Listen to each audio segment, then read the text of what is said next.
Innal hamdalillah nahmaduhu wa nasta'inuhu wa nastaghfiruh wa na'udzu billahi min syururi anfusina wa min sayyiati a'malina. May yahdihillahu fala mudhillalah wa may yudlil fala hadiyalah. Asyhadu an la ilaha illallah wahdahu la syarikalah wa asyhadu anna Muhammadan abduhu wa rasuluh. Amma ba'du. Hadirin ikhwati iman rahimakumullah. Alhamdulillah pada malam ini kita bisa melanjutkan pembahasan hadis arba'in. Pada pekan lalu sudah dibahas hadis ke-40. Nah, tinggal 2 lagi hadis yang akan diselesaikan. Malam ini kita akan bahas hadis arba'in nomor ke-41. Jadi hampir tamat Pak, tinggal 2 lagi. Tapi saya percaya walaupun hampir tamat Pak, tidak ada yang hafal semuanya Pak. Tidak apa-apa lah, yang penting kita mengenal kandungan hadis-hadisnya dan kita mengamalkannya. Ya, hadis yang ke-41 ini judulnya mengikuti syariat Allah adalah keimanan yang sempurna. Jadi mengikuti syariat Allah adalah keimanan yang sempurna. Jadi iman itu ada yang sempurna, ada yang tidak sempurna. Nah, orang yang imannya sempurna adalah orang yang mengikuti syariat Allah secara keseluruhan. Berarti keimanan seseorang itu kesempurnaannya berbeda-beda, tergantung berapa banyak ia mengikuti syariat Allah. Semakin banyak ia mengikuti syariat Allah, maka ia semakin sempurna keimanannya. Dan semakin sedikit ia mengikuti syariat Allah, maka semakin sedikit kesempurnaan imannya. Nah, tentu kita berlomba-lomba untuk mencapai keimanan yang paling sempurna. Nah, saya bacakan hadisnya nomor 41.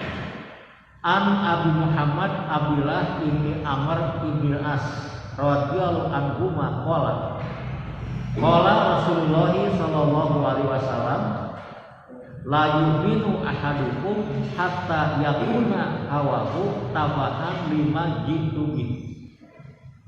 Wa rawainahu fi kitabil hujjah bi isnadin sahih. An Abi Muhammad Abdullah bin Amr bin As radhiyallahu anhu. Hadis ini diterima dari Abu Muhammad Abdullah bin Amr bin As radhiyallahu anhu. Qala, ia berkata, qala Rasulullah sallallahu alaihi wasallam, Rasulullah sallallahu alaihi wasallam telah bersabda. Nah, ini materi hadisnya Pak. La yu'minu ahadukum, tidak sempurna iman salah seorang dari kamu, hatta sehingga yakuna hawahu, keinginannya tabaan mengikuti lima jitubih, apa yang aku bawa. Maksudnya mengikuti syariat Islam yang aku bawa. Nah, rawainahu fi kitabil hujjah. Hadis ini kami riwayatkan. Kami di sini pengarang kitab ini Imam Nawawi. Kami riwayatkan di dalam kitab Al-Hujjah dengan sanad yang sahih, bi isnadin sahih. Nah, sebelum kita membahas kandungan hadis ini, perlu dijelaskan bahwa perawi hadis ini itu bukan yang sudah dikenal oleh kita, Pak. Bukan Imam Bukhari, bukan Imam Muslim, bukan imam yang 9, Pak. Bahkan di sini nggak disebutkan ini riwayat siapa. Tapi Imam Nawawi meyakini ini diambil dari kitab Al-Hujjah. Nah, kitab Al-Hujjah itu adalah kitab tentang akidah yang ditulis oleh Syekh Abdul Fattah Nasr bin Ibrahim Al-Maqdisi Asy-Syafi'i. Panjang Pak, namanya juga sulit menghafalkan. Jadi diambil dari kitab akidah namanya kitab Al-Hujjah. Dan kata Imam Nawawi bi isnadin sahih, dengan sanad yang sahih. Artinya hadis ini kata Imam Nawawi itu hadis sahih, Pak. Tapi ternyata apa yang dikatakan Imam Nawawi itu banyak dikoreksi oleh para ulama hadis belakangan, Pak. Nah, ulama yang pertama kali mengkritisi hadis ini itu Ibnu Rajab Al-Hambali dalam kitab Jami'ul Ulum wal Hikam. Nah, Ibnu Rajab itu mengatakan tidak benar hadis ini sahih. Yang benar hadis ini adalah dhaif. Kenapa dhaif? Karena ada salah seorang rawi pembawa beritanya, Nu'aim bin Hamad Al-Marwazi. Ternyata dia ini orang yang tidak dapat diterima riwayatnya, alias dhaif ya. Bahkan dituduh sering mengikuti bid'ah, ajaran-ajaran yang menyimpang. Ini kata Ibnu Rajab. Nah, beberapa ulama lain juga banyak yang menyebutkan ini dhaif hadisnya. Syekh Albani, ulama hadis kontemporer, juga menyebutkan ini hadis dhaif, Pak. Jadi hadis ini dhaif, Pak. Kalau dhaif itu berarti dipertanyakan ini datangnya dari Nabi, Pak. Tapi, nah, meskipun hadis ini dhaif, Pak, dipertanyakan kebenarannya dari Nabi, para ulama sepakat kandungan hadis ini atau isi hadis ini sesuai, Pak, dengan hadis-hadis yang sahih, bahkan sesuai dengan ayat-ayat Quran. Nah, itu isinya, Pak. Kandungannya itu sesuai dengan hadis sahih, bahkan sesuai dengan Al-Quran. Jadi makna hadis ini dapat diterima, Pak, sebagai kebenaran.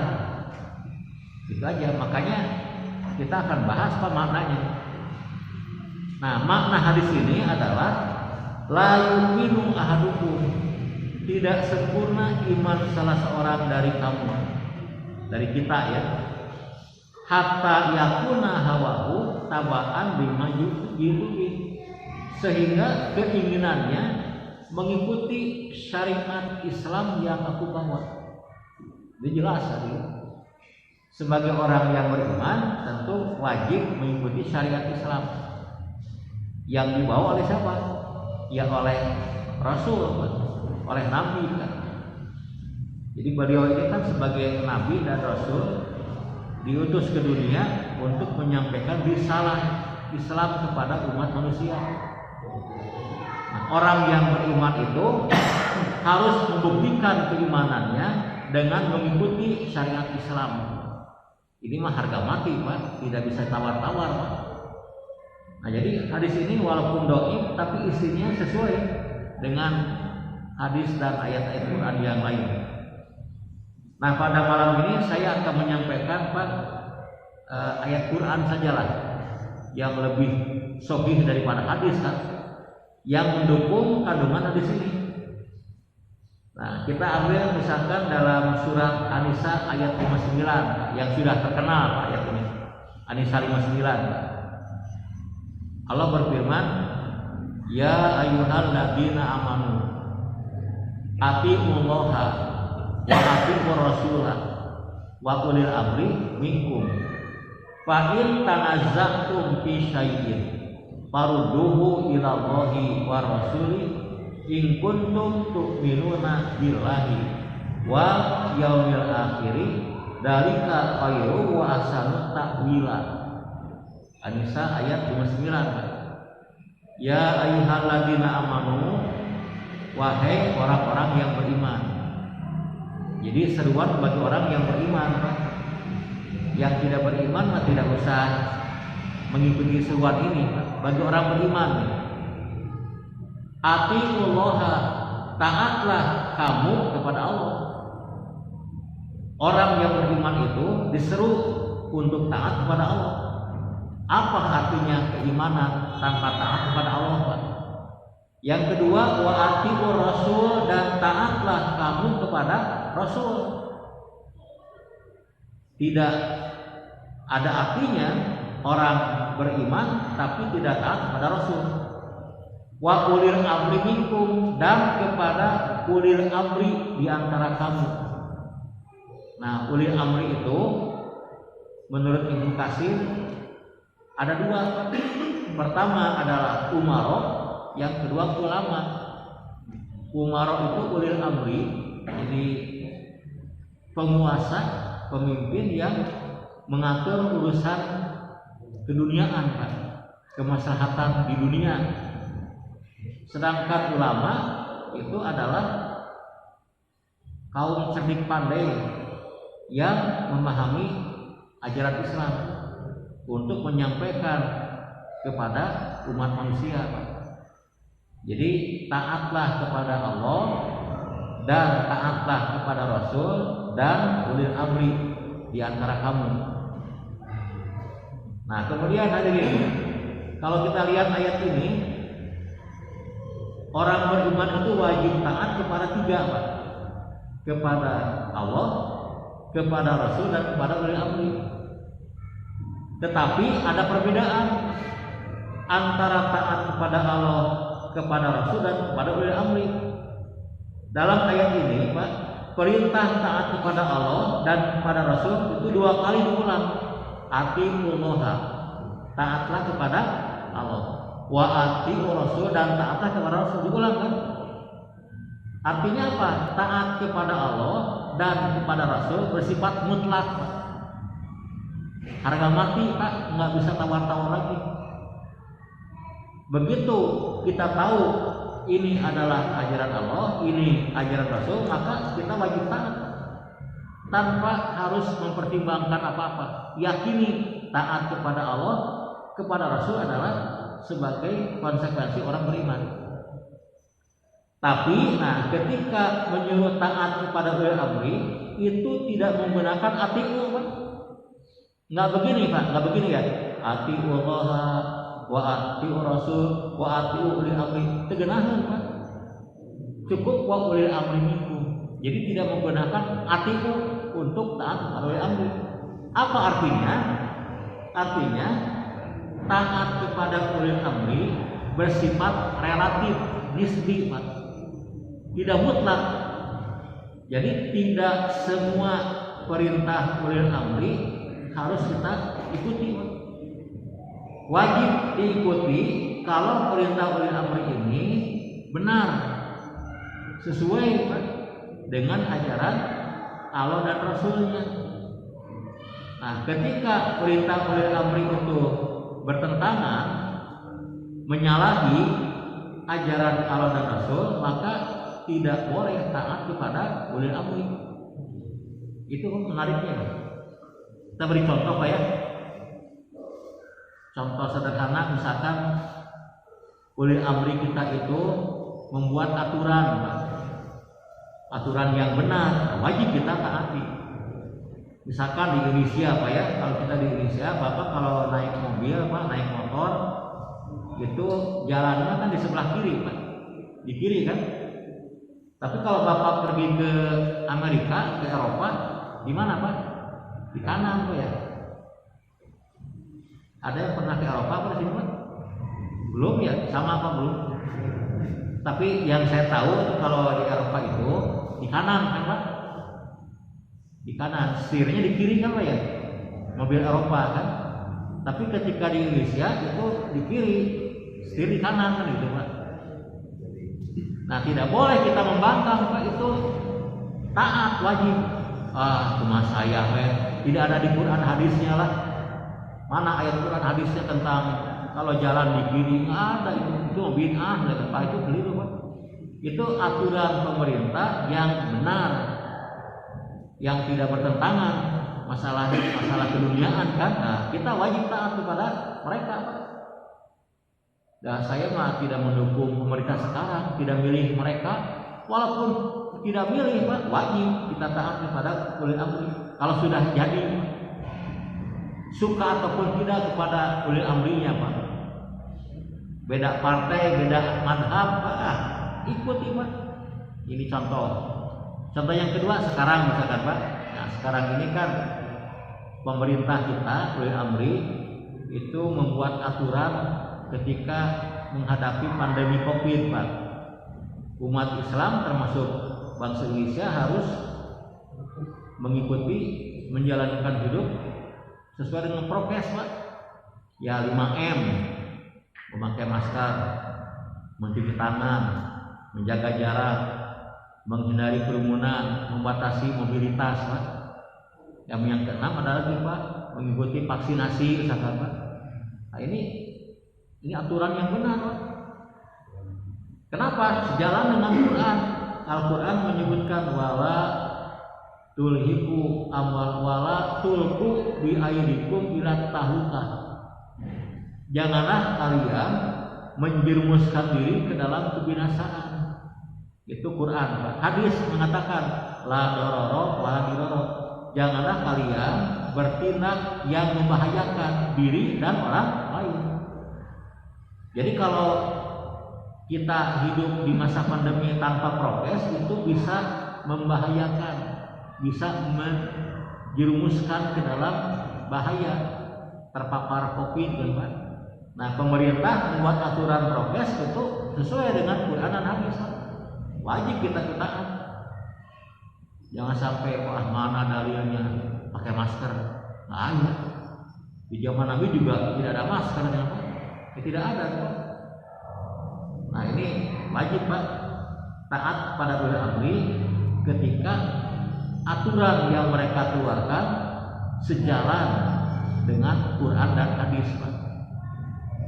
Tapi kalau ada ajakan perintah ulil amri yang bertentangan tidak boleh kita mengikutinya.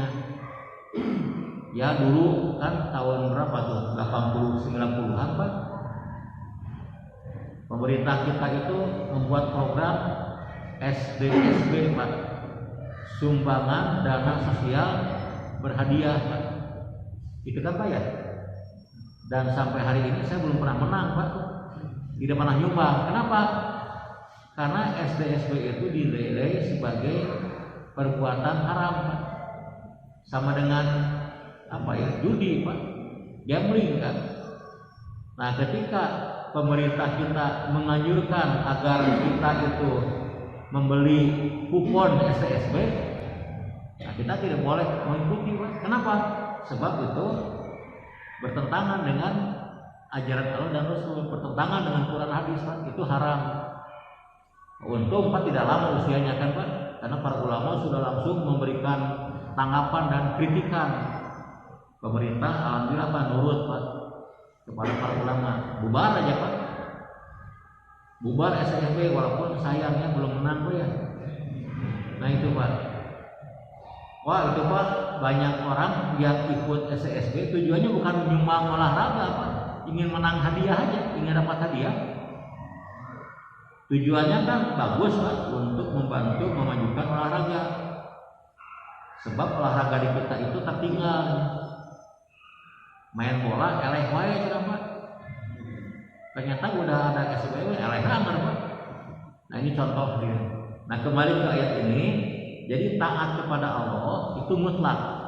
Taat kepada Rasul juga mutlak, tapi taat kepada ulil amri baik itu ulama atau umaroh ini tidak mutlak dia. Misalkan ada seorang ulama Pak mengajarkan ajaran yang tidak sesuai, jangan diikuti Pak. Jangan, ini kan ajengan Pak. Ya kan, meskipun keluar dari ajengan Pak, kalau salah jangan ikuti.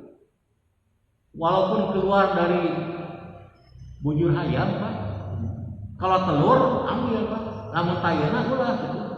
Itu contoh Pak. Nah, jadi taat kepada ulil amri bersifat relatif ya.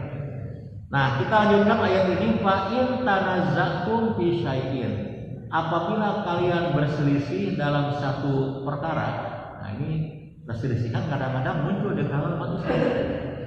Sama-sama kan Muslim, sama bertuhankan Allah, Nabinya Muhammad, kitab suci Al-Quran, kiblatnya Ka'bah, tapi dalam memahami Islam itu terkadang ada perbedaan, perselisihan di kalangan umat Islam sudah biasa ya. Nah, apabila kamu berselisih dalam satu urusan, bagaimana caranya? Bukan hayu gelut Pak, hayu silih cabok bukan Pak, atau ayo kita bermusuhan bukan Pak, tapi paruduhu ilallah wa rasul, maka kembalikan kepada Allah dan Rasulnya. Maksudnya apa? Kembalikan kepada Allah itu kembalikan kepada Al-Quran, kembalikan kepada Rasul dan kepada hadisnya Pak. Nah, nanti pendapat yang sesuai dengan Quran dan hadis itulah yang diterima. Nah, pendapat yang tidak sesuai itu yang ditolak Pak. Ya orang beda pendapat wajar Pak. Jangankan pendapat Pak, pendapatan juga beda kan Pak. Beda pendapat, beda pendapatan, ya wajar. Tapi jangan sampai dibiarkan. Kita harus selesaikan. Bagaimana caranya? Ya kita diskusikan Pak, bagaimana di Quran dan hadis. Tentu para ulama yang mumpuni Pak yang diskusinya.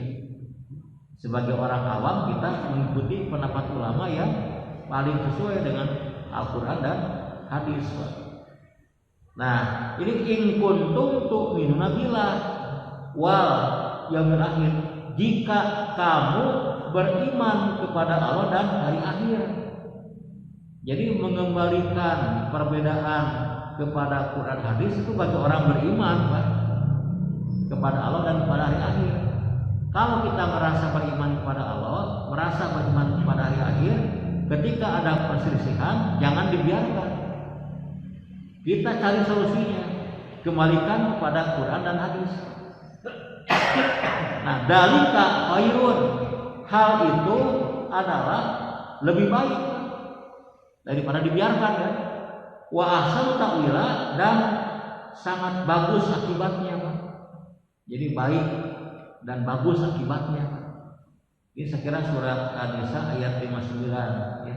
Jadi mendukung hadis Nabi tadi yang dhaif, tapi isinya benar.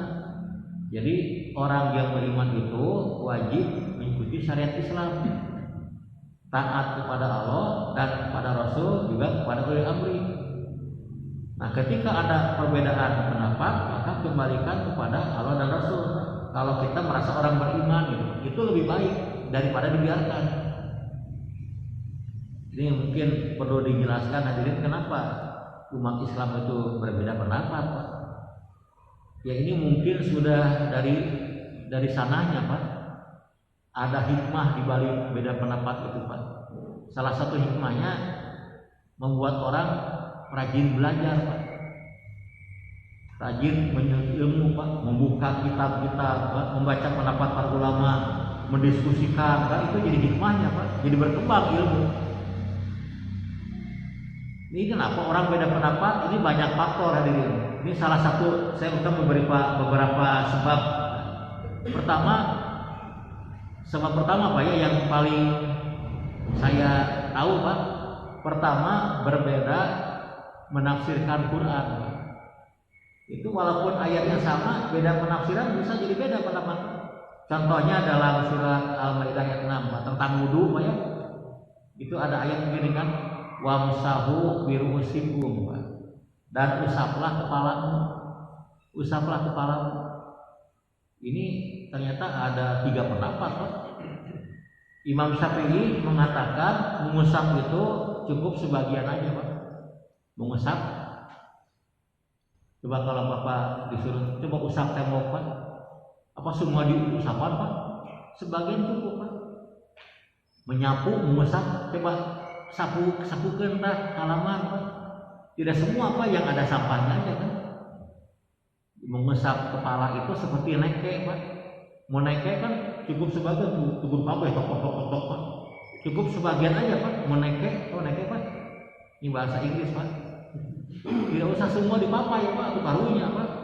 Satu aja dimanapun. Jadi mengusap itu menurut logika Pak, tidak usah semuanya. sedikit pun boleh. Ini kata Imam Syafi'i. Tapi kata Imam Hanafi, kalau mengusap itu kan dengan telapak tangan.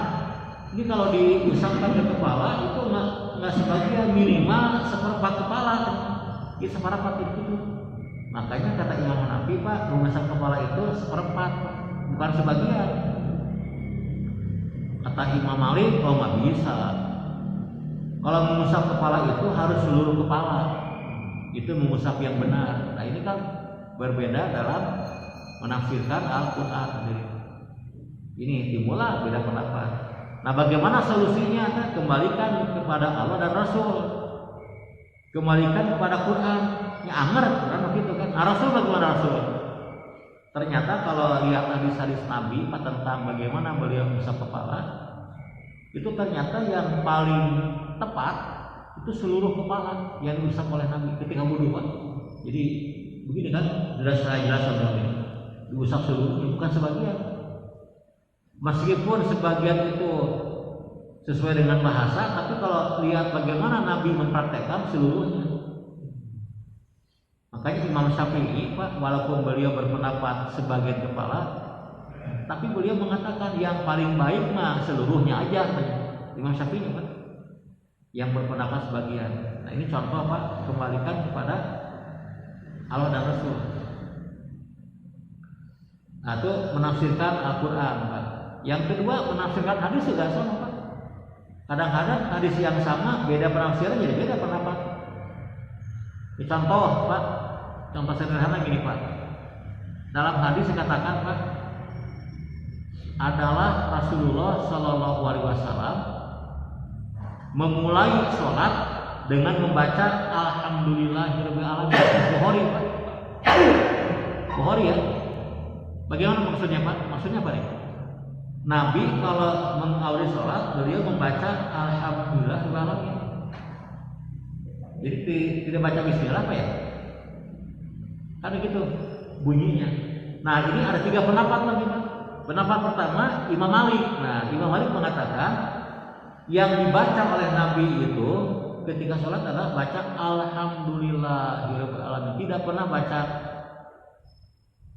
wajah tu wajia, tidak pernah baca Allahumma baik, tidak pernah baca Alhamdulillah, tidak pernah baca Bismillah, langsung Alhamdulillah. Itu Imam Malik, Pak. Makanya kalau sholat menurut Imam Malik, Pak, Allahu Akbar, langsung Alhamdulillahirabbil alamin. Tidak baca Allahumma baik, nggak baca ta'awudz, nggak baca Bismillah, Pak, langsung Alhamdulillah. Itu hadisnya, Pak. Salah enggak, Pak? Ya duka rupanya. Nah pendapat yang kedua, nah itu Imam Hanafi. Nah Imam Hanafi berpendapat maksudnya itu Nabi kalau membaca ketika sholat jadi imam, beliau membaca yang kerasnya adalah Alhamdulillah Rabbil alamin. Dibaca nggak Allahumma baik ini dibaca nggak takut dibaca, Bismillah dibaca, cuman pelan lalaunan, Pak. Itu pendapat Imam Hanafi dan Hambali, seperti yang dipraktekkan oleh sebagian imam, Pak, yang banyak di Saudi Arabia. Alhamdulillahirabbil alamin. Mana Bismillahnya dibaca cuma pelan. Nah itu, Pak. Nah pendapat ketiga Imam Syafi'i berpendapat yang dimaksud dengan membaca Alhamdulillahirabbil alamin itu membaca surat Al-Fatihah. Karena surat Al-Fatihah itu banyak namanya, Pak. Nama lain Al-Fatihah diantaranya adalah surat Alhamdulillahirabbil alamin. Nah, jadi kata Imam Syafi'i maksudnya Nabi itu memulai sholat dengan membaca Al-Fatihah, yang nama lainnya Alhamdulillahirabbil alamin. Nah, Al-Fatihah bagaimana bunyinya? Lihat aja Al-Quran. Kalau Bapak buka Quran, Al-Fatihah dari mana mulainya, Pak? Bismillah kan? Jadi baca Bismillahnya, kata Imam Syafi'i, Pak. Nah jadi ini pendapat ini 3 macam, Pak. Itu hadirin. Jadi kalau ada yang berpendapat langsung Alhamdulillah, ya itu dalilnya itu.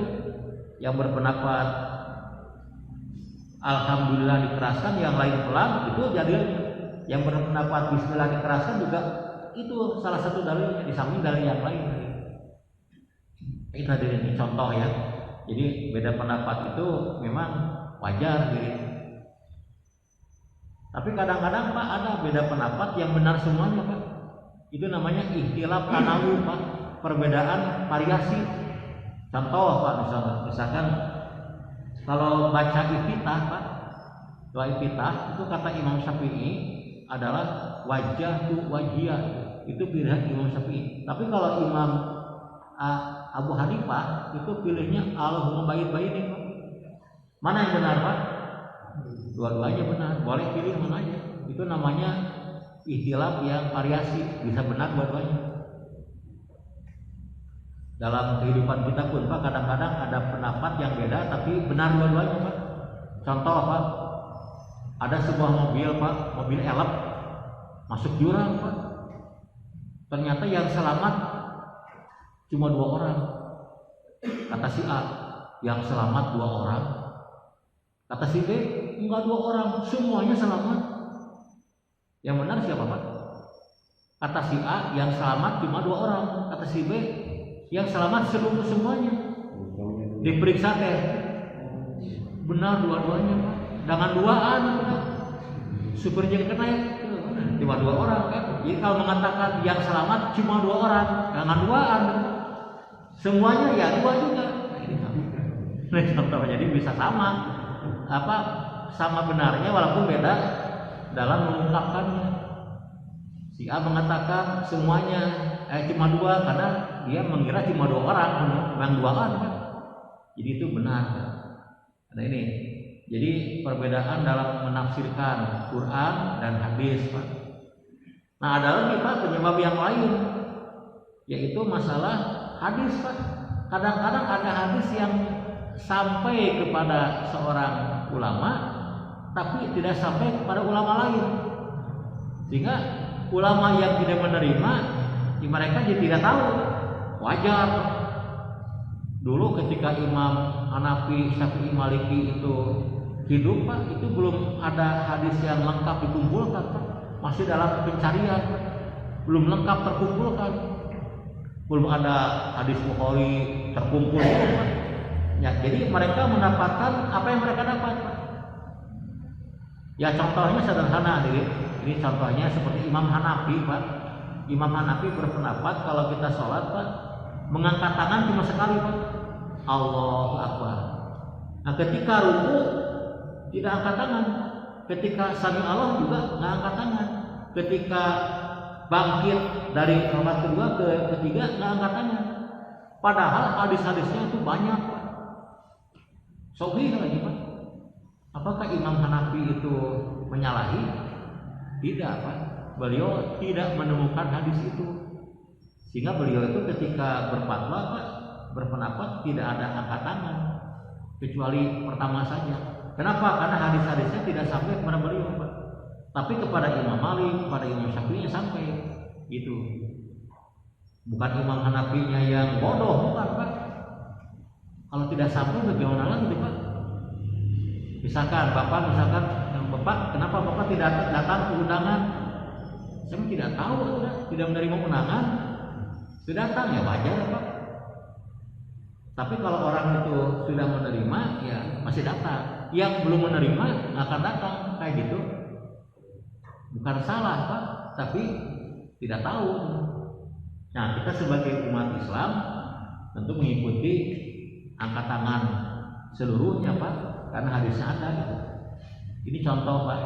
Jadi ada hadis yang sampai kepada seorang imam tapi tidak sampai kepada imam yang lain. Yang lain lagi Pak, penyebab yang lain itu ketika berbeda menilai hadis Pak. Jadi kalau ulama ini membaca ini hadisnya sahih Pak, sahih. Tapi ternyata ulama lain punya data tambahan, ada rawi yang dhaif, maka dinilai sebagai hadis yang dhaif. Gitu hadirin. Nah, bagaimana nih solusinya ya? Kita harus teliti Pak dalam memeriksa hadis. Ya kalau kita bukan ahli hadis Pak, ikuti ulama hadis yang memang jujur dan objektif dalam menilai sebuah hadis Pak. Itu saya kira Pak beberapa penyebab kenapa ada beda pendapat di kalangan ulama. Nah, kemudian hadirin yang lain Pak, ayat yang lain yang mendukung hadis yang lain tadi adalah Pak. Surat Al-Ahzab ayat 21 Pak. Nah, Allah berfirman, "Maqad kana lakum fi Rasulillah uswatun hasanah." Sesungguhnya telah ada bagi kamu di dalam diri Rasulullah contoh yang baik. Contoh yang baik. Jadi Nabi kita itu contoh buat kita. Apa yang beliau contohkan kita ikuti. Yang tidak beliau contohkan jangan ikuti Pak. Contohnya nggak ada, ikut yang mana? Ya dalam menjalankan syariat Islam itu kita wajib mencontoh apa yang beliau contohkan. Ini ada sebuah kisah menarik ini. Kisah dalam hadis Pak, ada 3 orang sahabat Nabi Pak yang datang ke rumah Nabi untuk melihat bagaimana Nabi beribadah.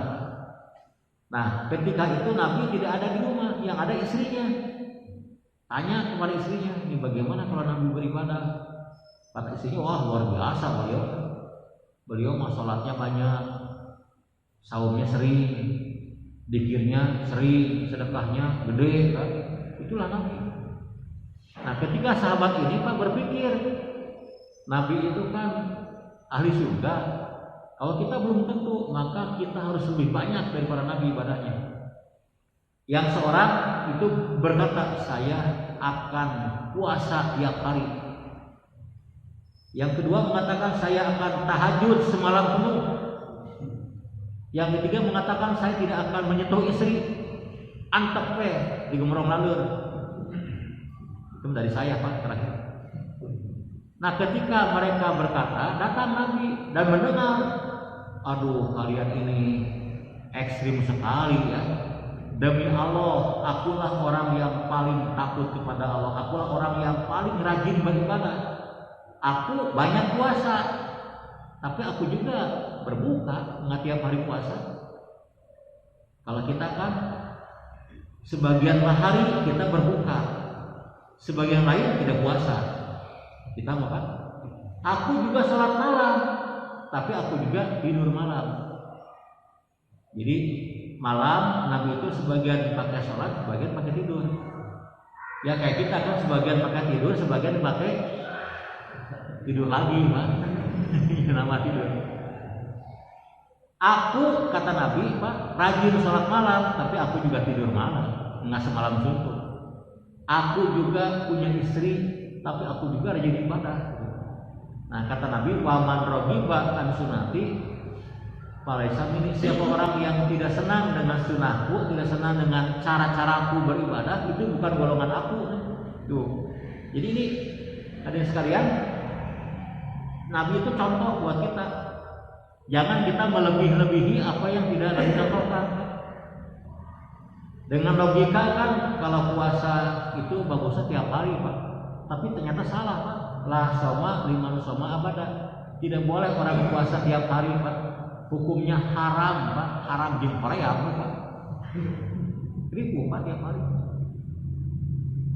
Tahajud Pak dari ibadah isya sampai subuh Pak, bagus tidak? Jelek Pak. Daripada tahajud semalam suntuk, mending tidur semalam suntuk Pak. Ya kalau tidur semalam suntuk kan tidak dapat pahala Pak. Kalau tahajud semalam suntuk berdosa Pak. Dibaca dosa lagi Korea Pak. Jadi yang benar itu sebagian untuk tidur, sebagian untuk sholat. Itulah Nabi mencontohkan. Jadi bukan banyaknya Pak. Jadi keliru, semakin banyak semakin bagus enggak Pak. Yang benar itu yang tepat, bukan banyaknya Pak dalam ibadah itu. Tadi Nabi punya istri, tapi tidak mengganggu ibadah beliau Pak. Jadi punya istri itu merupakan sunnah Rasul Pak. Itu Pak ya. Jadi ini hadis yang tadi meskipun dhaif tapi maknanya benar. Jadi orang yang beriman itu harus mengikuti syariat Islam yang dibawa oleh Nabi Pak. Quran, hadis itu yang harus kita ikuti, dan contoh Nabi harus kita jadikan sebagai cara kita beribadah kepada Allah. Demikian ini sekalian. Insya Allah malam Senin depan kita akan tamatkan Pak hadis 42. Jadi khatam Pak. baru nanti numpang Pak ya. Ada tumpang saya kira bagus Pak, tidak menyimpang Pak, cuma ada masalah perut Pak. Ya demikian aja, saya tidak bermaksud untuk memaksa ada tumpang Pak, hanya mengingatkan aja Pak bahwa itu tidak apa-apa gitu. Ya sekian Pak, mudah-mudahan kita bisa memahami hadis 41 dan bisa mengamalkannya. Assalamualaikum warahmatullahi wabarakatuh.